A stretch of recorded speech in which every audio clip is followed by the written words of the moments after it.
भगवान भागीरथी गंगा भगवान की ज्ञान गंगा। अगर भागीरथी गंगा में हमें स्नान नहीं कर पाते तब भी हमारा जीवन ठीक रहेगा, लेकिन अगर आपने सत्संग रूपी ज्ञान की गंगा में गोता ना लगा पाया तो ये जीवन बेकार हो जाएगा। गंगा भी हमारे यहाँ दो है और ज्ञान भी हमारे यहाँ दो ही प्रकार का है, तीसरे प्रकार का कोई ज्ञान नहीं। कौन कौन? एक सामान्य ज्ञान और एक सामाजिक ज्ञान। दुनिया में सबसे बड़े ये दो ज्ञान है, एक सामान्य ज्ञान और एक सामाजिक ज्ञान। सामान्य ज्ञान स्कूल की किताब में यदि नहीं पढ़ पाओगे तो जीवन अच्छा कटेगा, लेकिन अगर सामाजिक ज्ञान जीवन में ना हुआ तो भी आपका जीवन बेकार है। कई एक लोगों को होता है गांव में सामाजिक ज्ञान ही नहीं होता कि समाज में कैसे बोला जाए, समाज में कैसे बैठा जाए, समाज में लोगों का सम्मान कैसे किया जाए, क्योंकि उसे कहते हैं सामाजिक ज्ञान। तो सामाजिक ज्ञान मिलेगा कहाँ? सामान्य ज्ञान के स्कूल में पुस्तकों में पढ़ के मिल जाएगा, लेकिन सामाजिक ज्ञान की आज दिन तक कोई किताब नहीं बनी है। वो सामाजिक ज्ञान भगवान की कथा से, सामाजिक ज्ञान हमारे बड़े बूढ़ों के बीच में बैठ करके हम लोगों को प्राप्त होगा। तो भागवत श्रोता, ये भगवान की ज्ञान रूपी गंगा बह रही है। अब इसमें कौन गंगा में गोते लगाता, कौन गंगा के दर्शन करता, कौन गंगा के जल का आचमन करता, ये हमें नहीं मालूम, क्योंकि गोस्वामी तुलसीदास रामचरितमानस में लिखते हैं, हरे जाकी रही और भावना जैसी,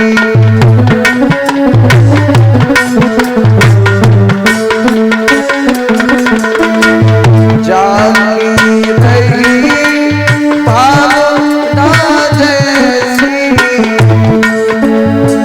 प्रभु मूरत जीत जैसी राम। सिया राम जय जय राम, सिया राम जय जय राम। गोस्वामी जी कहते हैं कि जाकी रही भावना जैसी, प्रभु मूरत देखी तिन तैसी। तो जो जिस भावना से भगवान का सत्संग, भगवान का कीर्तन, भगवान की कथा श्रवण करेगा, उसी भावनाओं के आधार पर उस परमात्मा की उसके ऊपर कृपा रहेगी। तो भागवत श्रोताओं, ज्ञान रूपी गंगा बह रही है। एक कवि कहता है कि व्यक्ति को खूब गंगा में स्नान करना चाहिए, और एक व्यक्ति कहता है कि कभी गंगा में स्नान नहीं करना चाहिए। और सच पूछा जाए तो जो व्यक्ति कहता है कि गंगा में कभी स्नान नहीं करना चाहिए, उसके साथ हम भी उसका सपोर्ट कर रहे हैं, क्योंकि हम लोग गंगा नहाने जाते हैं, और गंगा नहाने जाते तो गंगा नहाने हम जाते हैं तो हमें वहां क्या करना चाहिए यही नहीं मालूम। हम लोग गंगा में जाते हैं क्या धुलने के लिए जाते हैं? गंगा में हम लोग जाते हैं सब अपना तन धुलने के लिए जाते हैं। अच्छा, ये तन धुलोगे, माल मैटी शरीर का छूटेगा, और ये सब मैटी शरीर की जब मिट्टी छूटेगी तो गंगा जल कहाँ रहेगा? वो तो गंदा जल बना दिया है आपने। भाई वो गंगा जल बचा ही नहीं, उसको तो आपने गंदा जल बना दिया है, क्योंकि हम धुलने के लिए गंगा में जाते हैं तन। अरे तन धुलते धुलते तो जीवन गुजर गया साफ, पर ये तन कभी साफ ही नहीं हुआ। इस समय सब पंडाल में नहा धो करके बैठे, और नहाने के बाद भी शरीर गंदा है। आंख में देखो तो गंदगी भरी पड़ी है, नाक में देखो तो गंदगी भरी पड़ी है, कान में देखो तो गंदगी भरी पड़ी है, और ना धो के पंडाल में बैठे, और पेट में देखो तो गंदगी भरी पड़ी है। ये गंदे शरीर को हम जीवन में कभी साफ नहीं कर सकते हैं, तो हमें गंगा में जाकर के क्या करना है? गंगा में जाकर ये हमारा तन धुले या ना धुले इसका कोई मतलब नहीं है, लेकिन गंगा में जाकर के हमारा ये मन धुलना अति आवश्यक है। क्या है? गंगा में जाकर के हमारा तन धुले या ना धुले, लेकिन गंगा में जाकर के हमारा ये मन जरूर धुलना चाहिए। क्योंकि लोग कहते हैं गांव में जब मन की कोठरिया साफ नहीं तो गंगा नहाए का हो। मेरे भागवत श्रोताओ, सुखदेव भगवान यही महाराज परीक्षित को कथा श्रवण कराते हैं। और भगवान भी नहीं कहते कि तुम चंदन तिलक लगा के रोज नहा के ही मेरे दरवाजे पर हाजिरी दो। भगवान कहते हैं हमें तुम्हारे तन की साफ की जरूरत नहीं है, हमारे करीब आना है तो मन साफ करके आओ। क्योंकि गोस्वामी तुलसीदास जी कहते हैं और भगवान कहते हैं हम मिलते किसको हैं?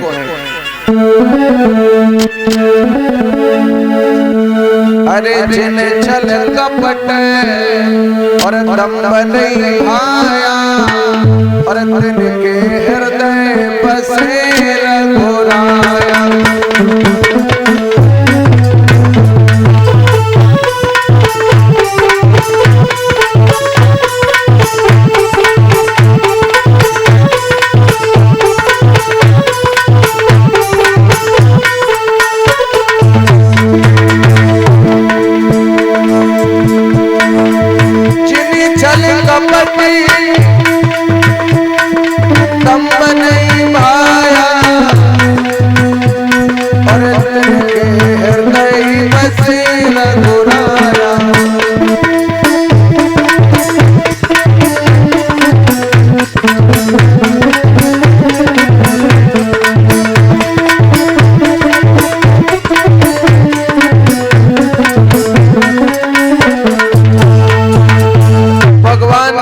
मुझे कौन पा सकता है? बोले जिन छल कपट और दम्भ नहीं भाया, और तिनके हृदय बसे रघुराया।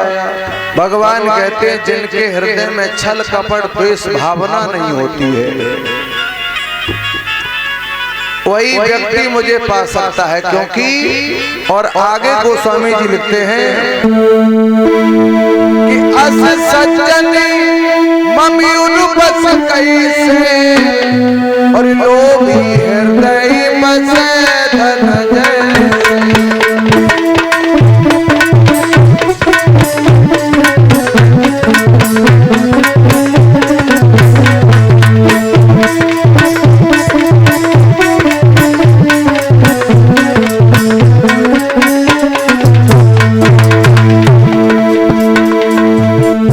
सज्जन मम गुरु बस कैसे, लोभी हृदय बसे धन जैसे।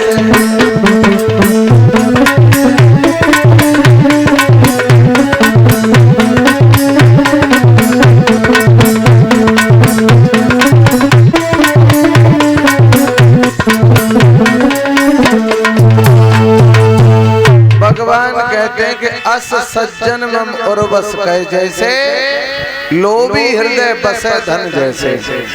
अगर निर्मल मन का व्यक्ति मिलता है, क्योंकि निर्मल मन जन सोई मोहे पावा, मोहे कपट छल छिद्र न भाई।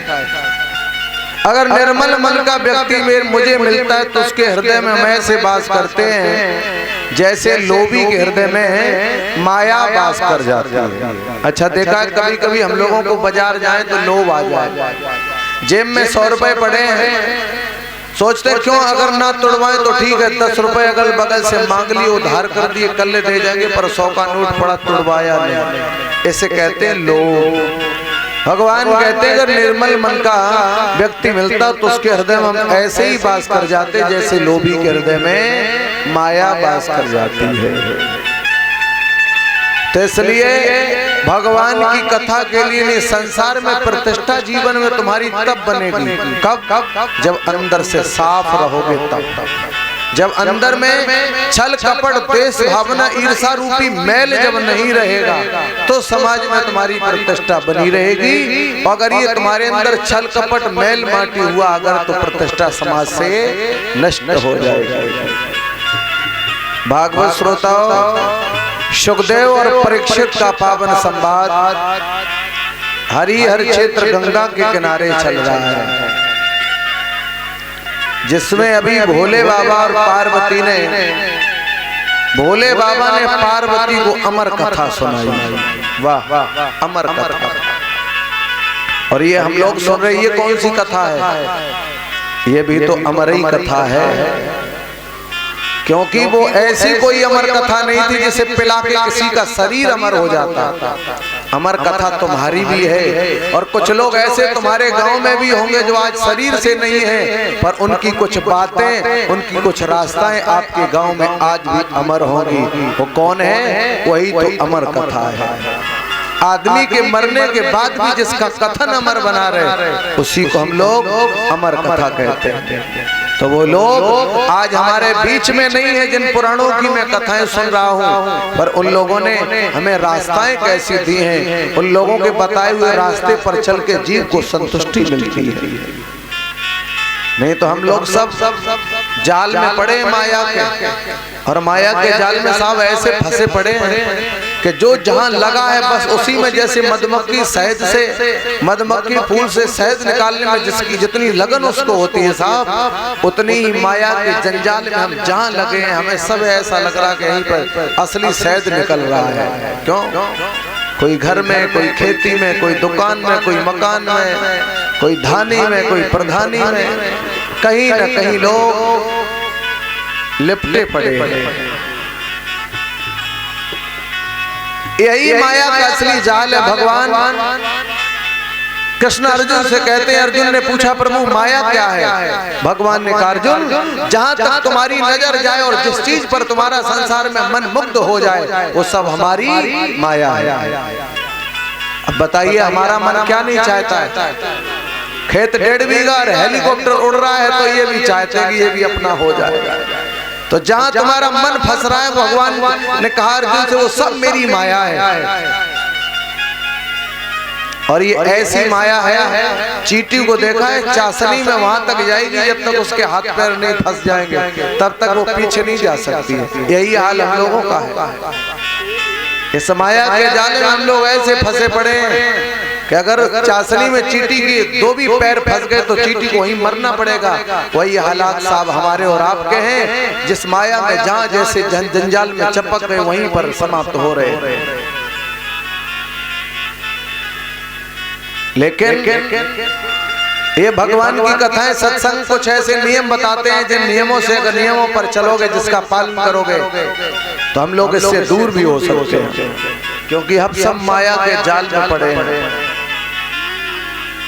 सबके पास समय नहीं है, वो चाहे कथा सुनने का हो, चाहे रिश्तेदारी में गए पूरी उल्टी सीधी खाई भाग पड़े। जल्दी जल्दी जल्दी पैदा हुए तो जल्दी, थोड़ा माँ के दर्द हुआ माँ कहती है बहुत जल्दी हो, तो जल्दी पैदा हो गए तो जल्दी मरना भी तो है। जल्दी पैदा हो गए फिर धीरे माँ सोचती जल्दी बड़े हो जाओ, तो जल्दी बड़े हो गए तो जल्दी मरना पड़ेगा, जल्दी विवाह करो। ये सारी चीजें जिंदगी में जल्दी जल्दी भागते भागते सारा जीवन निकल जाता है। लेकिन याद रखना, कछुआ और खरगोश की दौड़ आपने सुनी होगी। कछुआ भी भागा और खरगोश भी भागा, पर दोनों में जीत किसकी हुई? कछुए की। खरगोश बहुत गति से भागा पर रास्ते में रुक गया, लेकिन कछुए ने रुकना पसंद नहीं किया, पार हो गया। यही हाल हम लोगों का है, एक भाग रहा है और एक देख रहा है और एक धीमी गति से चल रहा है, पर भाग सब रहे हैं। सबके पास समय नहीं है। लेकिन एक बात बताओ, भागने में ज्यादा आराम है कि धीरे धीरे चलने में? क्यों भाई? धीरे धीरे चलने में आराम है क्योंकि परेशानी नहीं होगी, मंजिल मिल जाएगी। अच्छा, धीरे धीरे चलने से भी परेशान हो गए हो तो धीरे धीरे चलने में आराम है कि खड़े हो जाने में? बोले खड़े हो जाने में आराम है, कुछ राहत मिलेगी। अच्छा, खड़े होने से भी परेशान हो गए तो खड़े होने में आराम है कि बैठ जाने? बोले बैठ जाने में तो और आराम है। अच्छा बैठ जाने से भी परेशान हो गए तो बैठने में आराम है कि लेटने में? लेटने में तो फिर बात ही क्या कहना है। अच्छा लेट गए, लेटने से परेशान हो गए तो लेटने में आराम है कि सोने में? सोने में तो फिर और ही ज्यादा आराम है। अच्छा ईमानदारी से बताओ सबसे ज्यादा सोने में आराम है कि मरने में? यानी सबसे बड़ा अगर आराम है तो मरने में।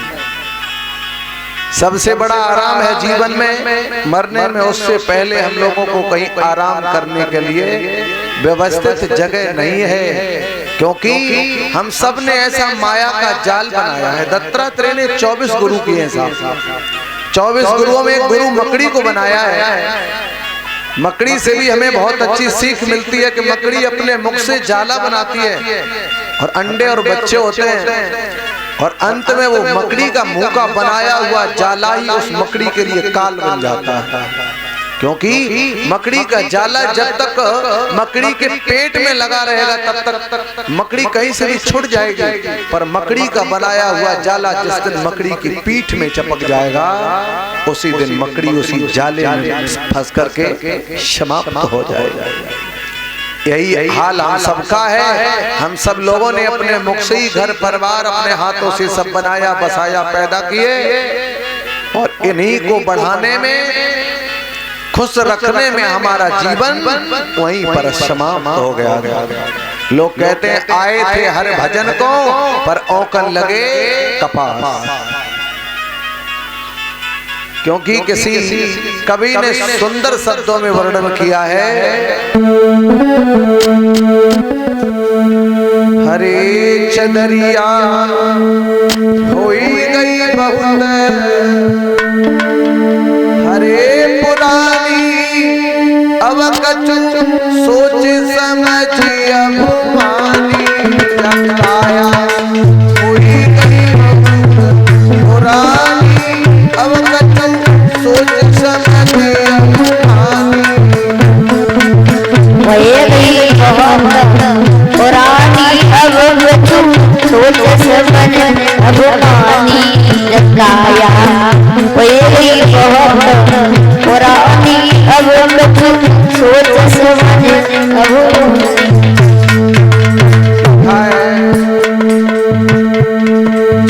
काया होई गई बहुत पुरानी अब कछु सोच समझ अभिमानी काया। होई गई बहुत पुरानी अब कछु सोच समझ अभिमानी लगाया। होई गई बहुत पुरानी अब कछु सोच समझ अभिमानी। अरे अजब जुलाए चदरिया पीली सूत करम की तानी भैया। अजब जुलाए चदरिया पीली सूत करम की ओढ़ती ओढ़ती उम्र बीत गई भलो बुरो नहीं जानी जगता। होई गई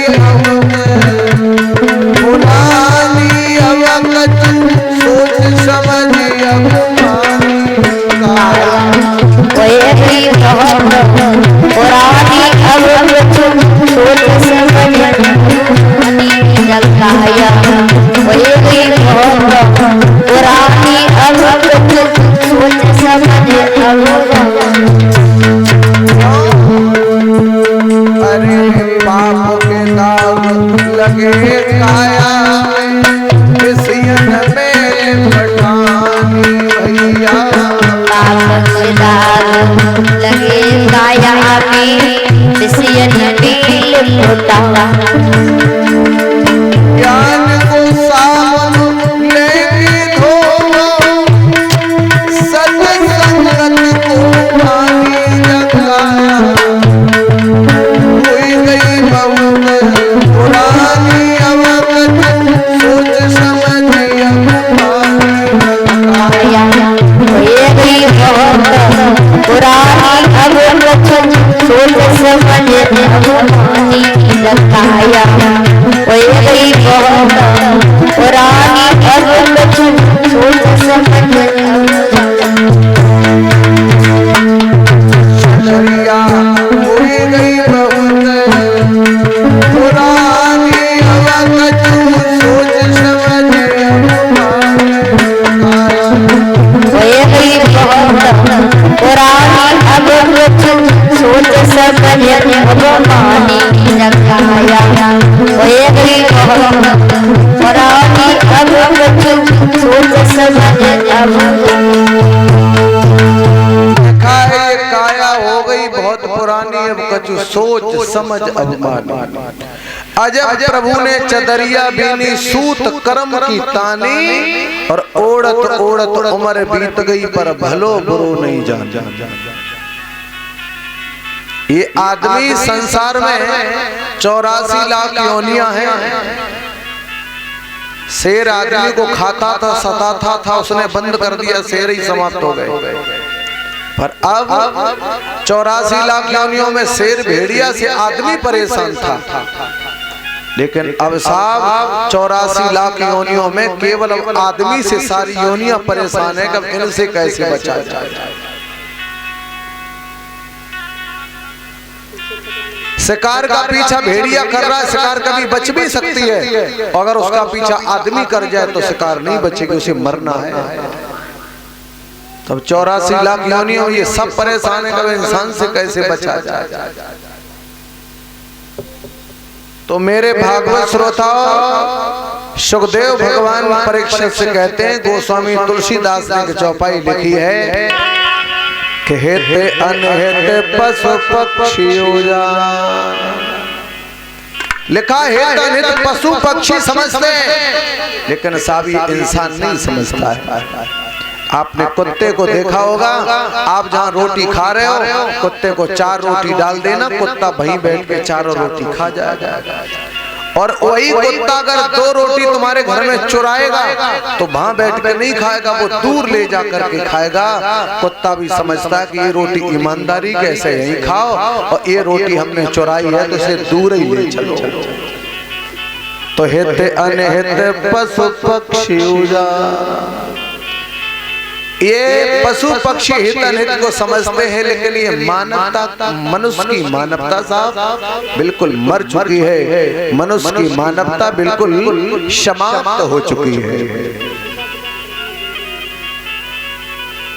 इसलिए मेरे भागवत श्रोताओं, ये भगवान की कथाएं हमें समय समय पर यही संदेश देती हैं। हमारा जब मन बिगड़े, हमारे जब विचार बदले, तो कहीं ना कहीं इन पुराणों की तरफ हमें देख लेना चाहिए और इन्हीं के बताए हुए मार्ग और रास्ते पर चलना चाहिए।